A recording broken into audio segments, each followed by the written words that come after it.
Have you ever wondered what you would do if the world was about to end? Imagine getting a message that a massive flood will wipe out everything, and you're the only one chosen to save humanity and all the animals. This isn't a modern disaster movie plot. It's the incredible story of a man named Noah, and it happened thousands of years ago. The world back then had become a pretty dark place, filled with corruption and people turning away from goodness. But amidst all this, there was one righteous man, Noah. God saw the goodness in Noah's heart and decided to give humanity a fresh start, a do-over, with him and his family at the center. God gave Noah a monumental task: build a massive boat, an ark, unlike anything ever seen before. It needed to be huge, 3 stories high, made of gopher wood, and sealed with pitch to be completely waterproof. The instructions were precise because this ark had to withstand a flood that would cover the highest mountains. Can you imagine his neighbors? They must have thought he was crazy, building a giant boat in the middle of dry land, with no sea in sight. But Noah's faith was unshakable. He trusted the plan, even when it made no sense to anyone else.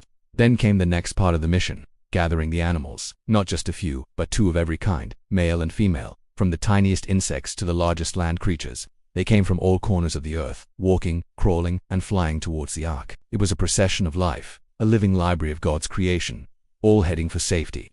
Once Noah, his wife, his 3 sons, and their wives, along with all the animals, were safely inside, God sealed the door of the ark. Then, the rains began.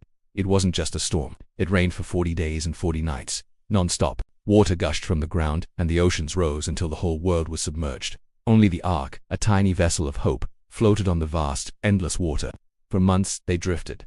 Finally, the waters began to recede. The ark came to rest on the mountains of Ararat. When Noah sent out a dove, it returned with an olive leaf, a sign that the land was reappearing. When they finally stepped out onto dry ground, the first thing Noah did was build an altar to thank God for their salvation. In response, God made a beautiful promise to Noah and to all of humanity. He placed a rainbow in the sky as a covenant, a sign that he would never again destroy the earth with a flood. So, every time you see a rainbow, remember this amazing story of faith, obedience, and a second chance. It's a powerful reminder of hope and new beginnings. Thanks for watching. If you found this story inspiring, hit that like button and subscribe for more incredible stories from the past. See you next time.